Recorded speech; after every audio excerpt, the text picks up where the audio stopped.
verso 8. Verso 8 diz assim, ó: concederam que ela, no caso a esposa, se vestisse de linho puro e brilhante, pois o linho representa o comportamento justo dos santos. Concederam que ela quem? A esposa do Cordeiro, se vestisse de linho puro e brilhante, pois o linho representa o comportamento justo dos santos. Então aqui mesmo ele já está dizendo, né, simbolicamente, o que significa esse linho puro e brilhante. Porque a esposa é a Nova Jerusalém, certo? Quem habita na Nova Jerusalém? Né? É Apocalipse 21, verso 27. É quem está escrito no livro da vida do Cordeiro. Né? Os salvos, os santos. Né? Então, os santos representam o comportamento justo dos santos. Né? Porque os santos em verdadeira adoração, os santos cumprem os mandamentos. Os santos exercem juízo de justiça. Tá? Por isso, né? Eles são os salvos. E isso que significa esse linho puro e brilhante aqui. Então, veja que a esposa Jerusalém, a esposa é o contrário da prostituta, da adúltera. Né? A esposa Jerusalém, a adúltera, a prostituta é Babilônia. Isso são os simbolismos do livro do Apocalipse, ok? Então, a prostituta, ela foi destruída. Tá? A religião mundial, ela vai ser destruída. Tá? A prostituta, a adúltera, vai ser destruída. E vai entrar o quê? A verdadeira adoração. Então, nesse período de 1000 anos, que a gente vai estudar no Apocalipse 20, 21, Apocalipse 20, aí vai ser a verdadeira adoração. A religião mundial, ela vai ser destruída. Deixa eu ver aqui se tem algum adendo aqui. Apocalipse, verso 8, né? Verso 8. Ah, tá aqui, ó. Isaías 61, verso 10, que é um texto fundamental. Isaías 61, verso 10.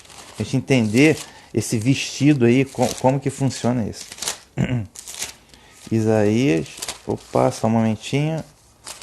Isaías 61, verso 10 diz assim, ó: regozijar-me-ei muito em Yahua, a minha alma se alegra no meu Deus, porque me vestiu de vestido de salvação, me cobriu com manto de justiça, como um noivo que se adorna com atavios, e como a noiva que se enfeita com suas joias.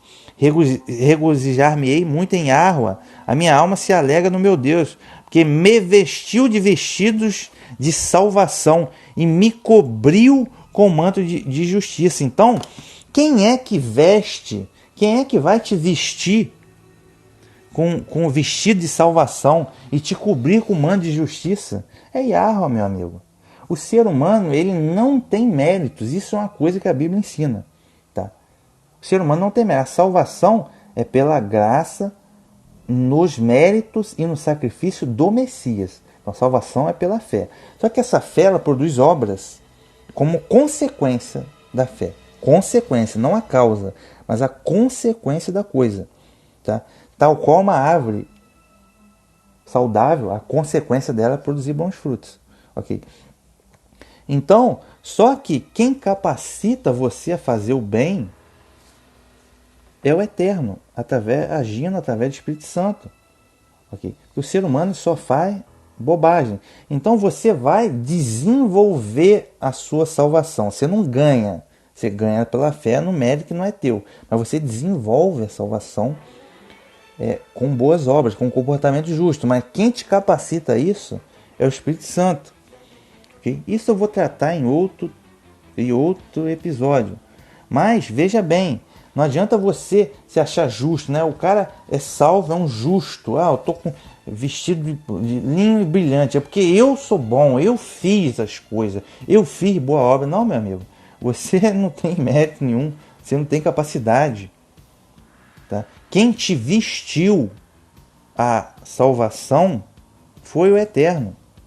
A fé é um dom que vem do alto. Tá? É um dom perfeito que vem do Pai das Luzes. Tá? Então, você praticando as boas obras, o bem perfeito, é por capacitação do Espírito Santo. Então, é isso que ele diz aqui, ó. O Eterno me vestiu com vestido de salvação e me cobriu com manto de justiça. Okay? Porque você não tem mérito. Então não adianta a pessoa achar que vai ter mérito para ser justo. Isso está fora de questão completamente. Okay? Então, essa é uma excelente passagem aqui do profeta Isaías. Okay? Então por isso que tem que dar glória a Deus, né? Conforme aqui no verso 7. E atribuir a Deus, atribuir a Ele os fatos. Okay? Atribuir a Ele a glória da coisa, da coisa bem feita. Verso 9 do Apocalipse 19, na sequência. Ó. Logo em seguida, o anjo me disse: escreva: felizes os convidados para o banquete do casamento do Cordeiro. E disse ainda: estas são as verdadeiras palavras de Deus. Logo em seguida, o anjo me disse: escreva: felizes os convidados para o banquete do casamento do Cordeiro. Tá? E disse ainda: estas são as verdadeiras palavras de Deus. Então, ele está dizendo aqui, ó, felizes os convidados para o banquete de casamento do Cordeiro. Naturalmente que o casamento ele tem que ter uma festa, né? Tem que ter um banquete ali. Felizes os convidados para o casamento do Cordeiro. Então é interessante porque é o seguinte, mais uma vez vamos lá ao Apocalipse, que é ensinado aí, sobretudo pelos teólogos evangélicos. O que eles dizem? Olha, a esposa é a igreja. Tá? E a esposa, ela não precisa de convite para o próprio casamento. Mas isso aí é óbvio, né? A esposa, ela não é convidada para o próprio casamento. Né? O casamento é dela, né? Então, considerando que a esposa é a igreja, e a esposa não precisa de convite para o próprio casamento, esses convidados são outras pessoas que não são a igreja, certo? Então, eles entendem que os convidados são os mártires da tribulação. Mais uma vez, a igreja foi arrebatada lá atrás. Depois surgiu o anticristo, saiu o Espírito Santo, acabou a era da graça. Aí você não vai pelo amor, vai pela dor. Né? E aí aqueles que se converterem depois das pragas, aquela coisa toda, eles é que vão ser os mártires da tribulação. E os 144 mil judeus messiânicos que vão evangelizar a terra nessa época, quando a igreja foi embora, eles é que vão ser os convidados. Né? Porque então eles colocam assim um apartheid. Eles são a igreja crente, crentelho top do top, e os mártires da tribulação vão ser os subservientes deles, que vão servir eles, né? Eles é que vão ser convidados. Tipo assim, eles estão criando um apartheid, né? dentro do reino de Deus, o que é inadmissível. Lembre da própria palavra do Messias: os últimos serão os primeiros. Tá? E a parábola dos trabalhadores, o trabalhador que ele chamou no final da tarde, na hora de receber o salário, recebeu uma moeda igual aos outros. Olha, entendeu? Mas os trabalhadores que estavam lá o dia inteiro debaixo do sol trabalhando, a gente recebeu uma moeda. Esses caras chegaram no final do dia e receberam uma moeda também. O que o Senhor falou? Olha, eu não fui desonesto com vocês. Eu combinei uma moeda, eu estou te pagando uma moeda. Agora, se eles chegaram por último e eu quis pagar uma moeda para eles também, porque eu sou bom, generoso. Você não tem nada a ver com isso. Entendeu? Eu combinei com você uma moeda, te dando uma moeda, amigo. O reino de Deus também acaba por ser assim. E muita gente, às vezes, vai se converter pelo final. Mas vai dar salvação também. Ter a vida eterna igual aquele que sempre teve lá. E não é injusto. Não é injusto, porque ninguém merecia ser salvo. Entendeu? Para se você analisar. Então, não é injusto. Tá? O eterno, que é o dono, ele faz o que ele bem entender. Tá? Então, mas enfim, então quem seriam esses convidados? Tá? Felizes convidados para o banquete do Cordeiro. Veja bem, só que a gente precisa de entender certo. Quem é a esposa? Quem é a esposa? Aqui no livro do Apocalipse. A esposa é a Nova Jerusalém. Beleza. E quem vai habitar na Nova Jerusalém? Apocalipse 21, verso 27. São os que estiverem escritos no livro da vida do Cordeiro. Então, esses são os convidados. Ok? Deu para entender como o conceito ele é conjugado, mas você precisa entender certo. Quem é a esposa? A esposa é a Nova Jerusalém, entendeu? Isso é dito simbolicamente. E quem mora na Nova Jerusalém são os salvos, que estão no livro da vida. Eles é que são os convidados. Tá? Essa é a primeira hipótese que eu vou trabalhar. Então, vamos lá, Mateus capítulo 22, para a gente entender essa questão de casamento. O casamento do Messias. Mateus capítulo 22, eu vou no verso 1 até 14, que é a parábola das bodas. Né? A parábola das bodas. Diz assim, ó. Então Yahushua, né? Vocês chamam Jesus, Yahushua, tomando a palavra, tornou a falar-lhes em parábola, dizendo: o reino dos céus é semelhante a um certo rei que celebrou as bodas de seu filho. Olha só, o reino dos céus é semelhante a um certo rei que celebrou as bodas de seu filho. E nessa parábola está claro, quem é o rei? É Yahuwah, o pai, o criador. E quem é o seu filho? É o Messias, né? Óbvio, né? E enviou os seus servos a chamar os convidados para as bodas, tá? E estes não quiseram vir, né? Quem é os seus servos? Os seus servos são os profetas e apóstolos. E eles chamaram os convidados e estes não quiseram ir. Quem foram os convidados inicialmente? Ora, os judeus. Veio para os seus e os seus não o reconheceram. Só que eles, a maioria, negou. Não, esse cara aí não é o Messias, não. A gente não quer ele, não. Negaram. Foram convidados para a boda e negaram o filho. Okay? Mas continuando aqui, verso 4. Depois entrou outros servos dizendo: dizei aos convidados: eis que tem o meu jantar preparado, os meus bois cevados já mortos e tudo já pronto.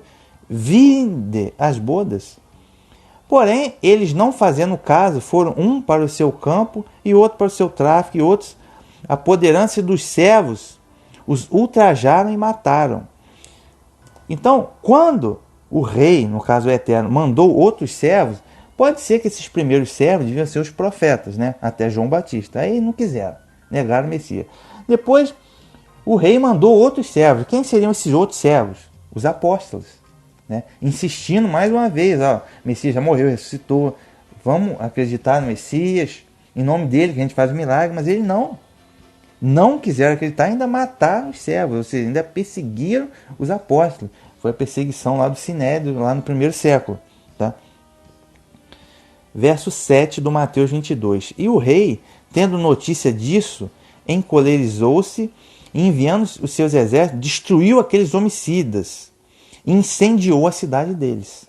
Então, como eles negaram o Messias, o Eterno exerceu o juízo sobre Israel. Foi no ano 70, as guerras romano-judaica, destruiu o templo, destruiu o Estado de Israel. Até hoje eles estão sem templo.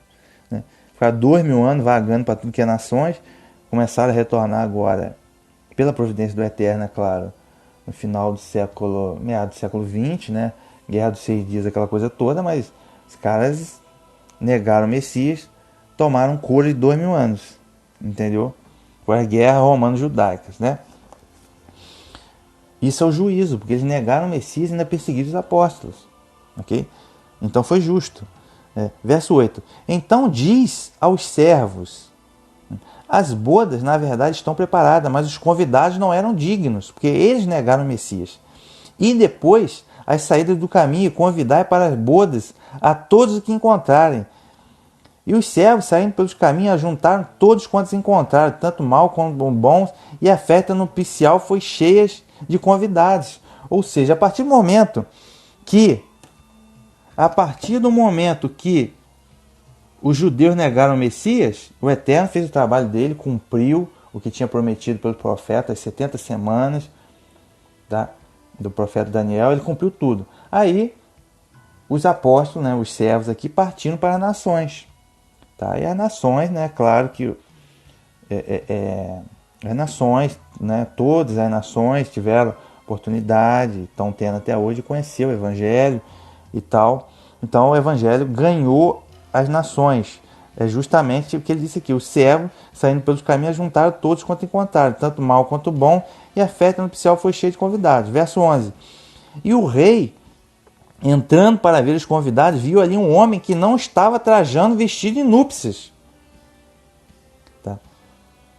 O homem, na festa de casamento, tinha um homem que não estava trazendo vestido de núpcias. Qual era o vestido de núpcias? É o vestido da justiça, que eu acabei de explicar. Okay? Então, ou seja, você não queira ser um penetra, meu amigo. O fato de você ter uma religião ou participar de uma denominação não quer dizer que você vai participar da festa de casamento do Cordeiro. Tá? Porque religião não salva absolutamente ninguém. Ah, tá na religião, mas tá traindo a esposa? Você é um adúltero. Você vai pro lago de fogo. Você tá entre aspas, igreja, mas você tá pegando a mulher do próximo, tá desejando a mulher do próximo, você vai pro inferno. Tá? E por aí vai. Tanta sacanagem que rola dentro de denominação, meu amigo, que até, é como diz o apóstolo Paulo lá em 1 Coríntios, cara, vocês fazem até pior do que os gentios, pior do que os pagãos. Entendeu? E por aí, é crente, mas não paga ninguém. Tá, você tá roubando os outros. E por aí vai. Então não quer dizer absolutamente nada. E outra coisa, esse negócio de imagem dentro do cristianismo. Oh, não sei não, hein, rapaz. Isso é idolatria, hein? Cuidado com isso aí. Entendeu? O traje nupcial, você tem que seguir os mandamentos ali, ó.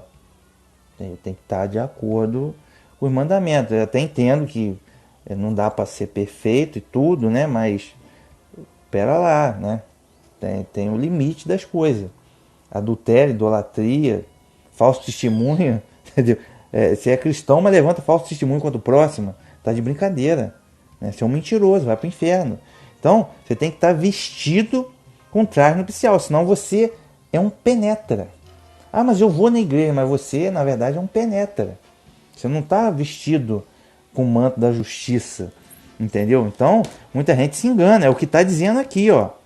É o que tem muito penetra. E o que vai acontecer com penetra que não está vestido com traje da justiça? Você tem que andar de acordo com os mandamentos, meu amigo. Então, o que está dizendo aqui, ó? E disse-lhe, amigo, como entraste aqui, não tendo vestido nupcial? E ele ficou mudo, emudeceu. Disse então o rei aos seus servos: amarrai-o de pés e mãos, levai-o e lançai-o nas trevas exteriores. Ali haverá pranto e ranger de dentes. Veja bem. E disse o rei ao servo: amarrai-o de pés e mãos, levai-o e lançai-o nas trevas exteriores. Ali haverá pranto e ranger de dentes. Ou seja, o penetra, ele vai para o lago de fogo, que vocês chamam de inferno. O penetra vai para o lago de fogo, meu amigo. De igual modo. Então não tem essa historinha de, tá na igreja, mas tá na igreja, tá traindo o marido, tá traindo a mulher, tá pegando a mulher do próximo, tá pegando o marido do próximo, pega dinheiro, não paga ninguém, não levanta falso testemunho contra o próximo. Mas que história é essa? É penetra, não tá vestido com um traje nupcial. Vai pro inferno do mesmo jeito. Entendeu? Então tem que parar com essa palhaçada de achar que religião salva religião atestado de justiça. Não tem nada a ver, não. Entendeu? Então, excelente essa parábola aqui. Tá? Excelente essa parábola. Ilustra bem como funciona a dinâmica de salvação do reino, como que é o casamento. Tá? Então, a primeira hipótese é essa. A primeira hipótese é que a noiva, né, a esposa, é a Nova Jerusalém. Né? E os convidados para as bodas do Cordeiro são aqueles que vão habitar na Nova Jerusalém, que é o que está em Apocalipse 21, verso 27. São os salvos, que têm o nome escrito no livro da vida do Cordeiro. Esses são os convidados. Essa é a primeira hipótese. A segunda hipótese, a gente pode dar uma olhadinha aqui em João, capítulo 3, verso 28 a 30. João, capítulo 3. Deixa eu ver aqui. João, capítulo 3, verso 28 a 30. Que aí no caso aqui é João Batista. João Batista que está falando. O que ele diz aqui, ó? Vós mesmos sois testemunhas de que disse: eu não sou o Messias, mas sou enviado adiante dele. Eu não sou o Messias, mas sou enviado adiante dele. João Batista era um anjo, né? No Apocalipse tem vários anjo. Né? esses anjos não são necessariamente seres celestiais, mas seres humanos, com mensagem, que aqui o anjo significa mensageiro. E um desses anjos é João Batista, né? Eu não sou o Messias, mas sou enviado diante dele. Aquele que tem a esposa é o esposo, mas o amigo do esposo que lhe assiste e o ouve alegra-se muito com a voz do esposo. Assim, pois, já este meu gozo, essa minha alegria já está cumprida. É necessário que ele cresça e eu diminua. Ele está falando do Messias. Aquele que tem a esposa é o esposo, é o Messias. Mas o amigo do esposo, que é o João Batista, ele aqui está se referindo como amigo do esposo, né? Que lhe assiste e ouve, alegra-se muito com a voz do esposo. Tá? Então, ou seja, o que o Messias o João Batista está dizendo aqui? Ó, o esposo é o Messias. Tá? Ele tem a esposa, então ele é, vamos dizer, o proprietário da igreja, né? Ou de Israel, da verdadeira adoração, como queira, a esposa, os eleitos, a carral, a congregação, né? Pertence ao Messias. Então, o João Batista fez aquele trabalho de preparo até chegar do Messias. Então, quando ele viu o Messias, meu trabalho já está cumprido, né? Então, ele vai crescer e eu vou diminuir, porque ele é o dono, ele é o esposo. Eu sou amigo do esposo. Então, veja que o João Batista, ele não está, né, nesse ponto aqui se classificando como esposa, né? Como que seria aqui a carral, a congregação. Ele está, eu sou amigo do esposo, né? Ele é um dos servos aqui da parábola de Mateus 22, 1 a 14. Então percebam, a segunda hipótese, né, o feliz dos convidados, né, poderia ser o quê? Os demais, né, como João Batista, que ele não se classificou aqui como esposa, mas como amigo do esposo. Okay? Então ele seria o quê? Um servo, mas ao mesmo tempo os servos é que fazem o convite, de acordo com Mateus 22, 1 a 14. E um desses servos, certamente João Batista. Então isso não se encaixaria, essa hipótese não se encaixaria perfeitamente bem. Então eu apostaria minhas fichas, eu aposto minha ficha nessa primeira parte, de que a esposa é a Nova Jerusalém. E os convidados para as bodas são aqueles que vão habitar na Nova Jerusalém, que são os santos, os salvos. E conforme a gente viu aqui no Apocalipse capítulo 21. Ok? Acho que se encaixaria melhor. Tá? A hipótese lá do Apocalipse, que eu já citei, que a igreja é arrebatada, e que os mártires da tribulação vão ser os convidados subservientes da esposa, isso aí está fora de questão, essa heresia aí deles, ok? Mas enfim, vamos agora ao verso 10, né? No caso João, né, após João, eu caí de joelhos para adorar, né? No caso aqui, ele se prostrou diante do anjo, mas o anjo me disse, não faça isso. Eu sou um servo como você e como os seus irmãos, que mantém o testemunho de Yahusha, né? É a Deus que você deve adorar. Com efeito, o espírito da profecia é o testemunho de Yahusha, né, que vocês chamam Jesus. E eu caí de joelhos. Ele se prostrou para o anjo, né? Mas o anjo me disse, não faça isso.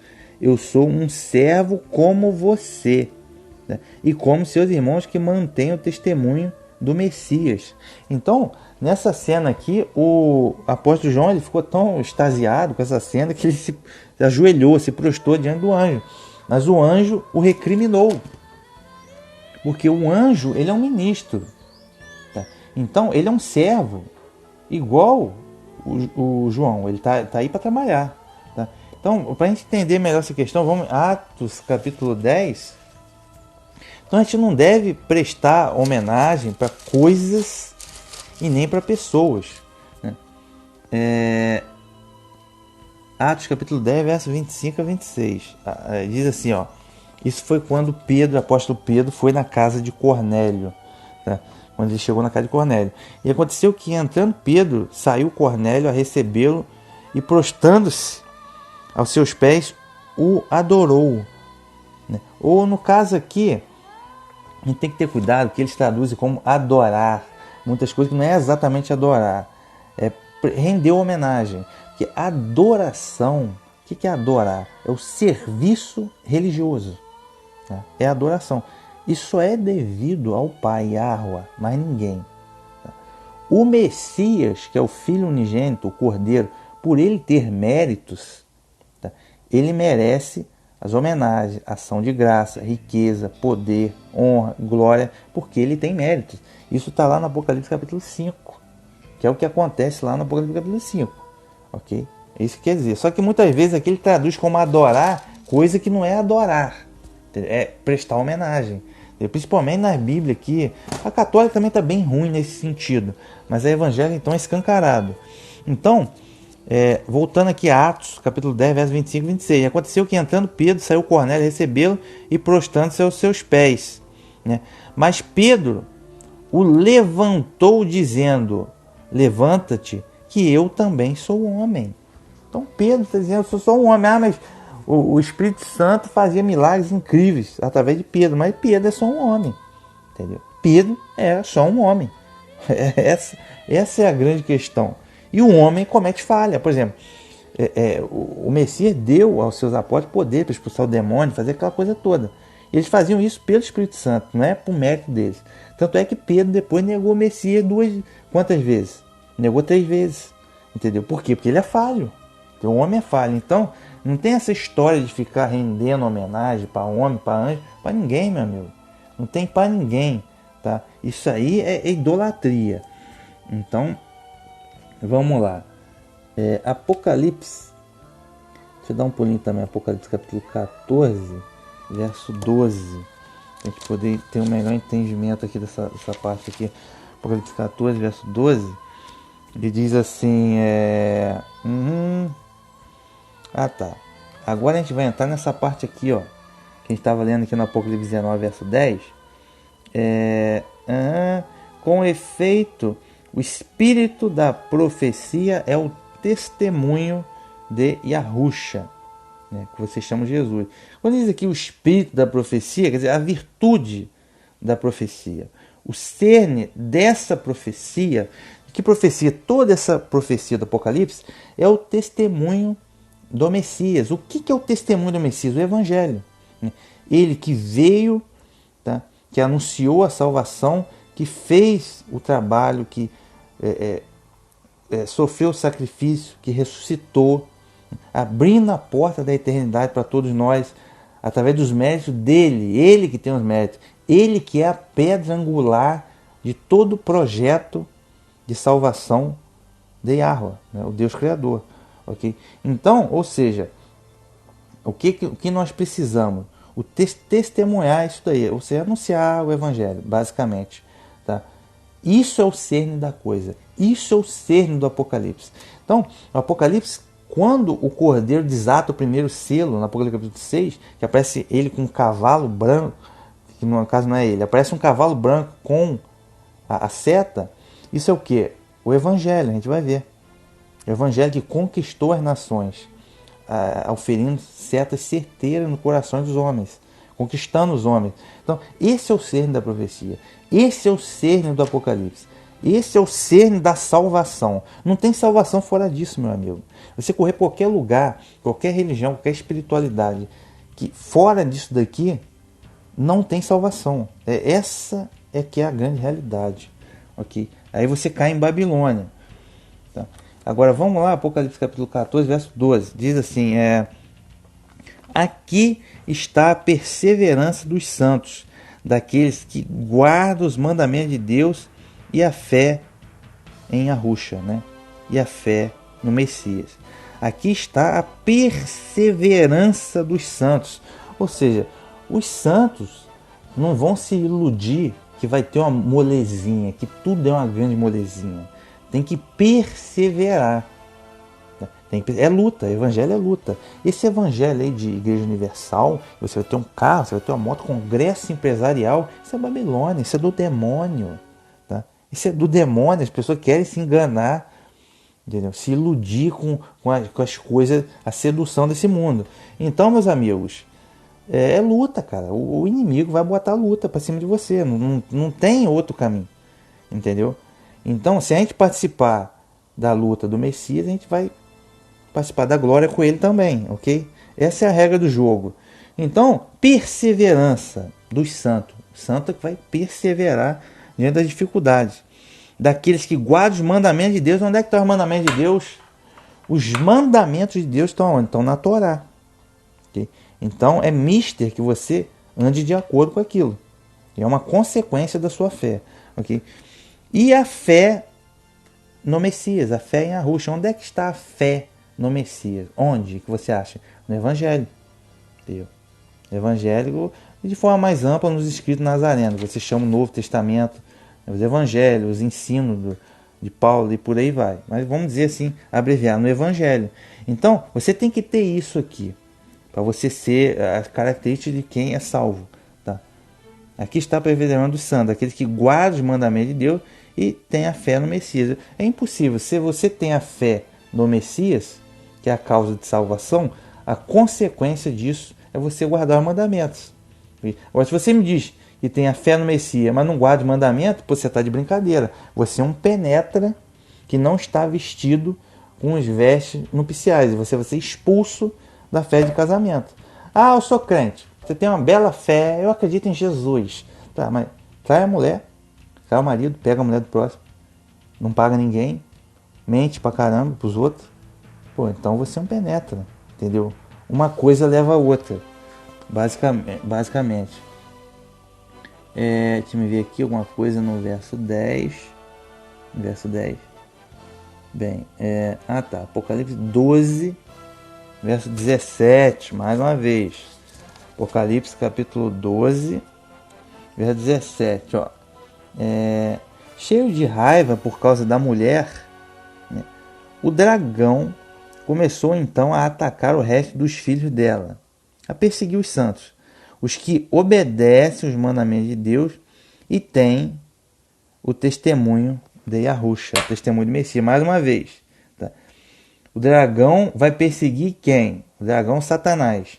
Aqueles que obedecem os mandamentos de Deus. Onde é que estão os mandamentos de Deus? Na Torá. E mantém o testemunho de Yahushua, o testemunho do Messias, que vocês chamam Cristo. Onde é que está o testemunho do Messias? Está no Evangelho. Okay? E o testemunho do Messias é o cerne de toda essa profecia. Okay? É o cerne da coisa, é a pedra angular da coisa, que é o que está dizendo aqui, Apocalipse 19, verso 10. Então, nessa primeira parte aqui do episódio, a gente viu a celebração da vitória, né? Celebração da destruição de Babilônia. E agora a gente já está, né, a partir do verso 6 ao verso 10, na preparação para o casamento. Tá? Retorno do Messias, né, para o casamento do Cordeiro. Tá? É uma parte muito importante que a gente vai entrar agora na próxima parte desse episódio. Okay? Então, fique com a Shalom até a próxima parte.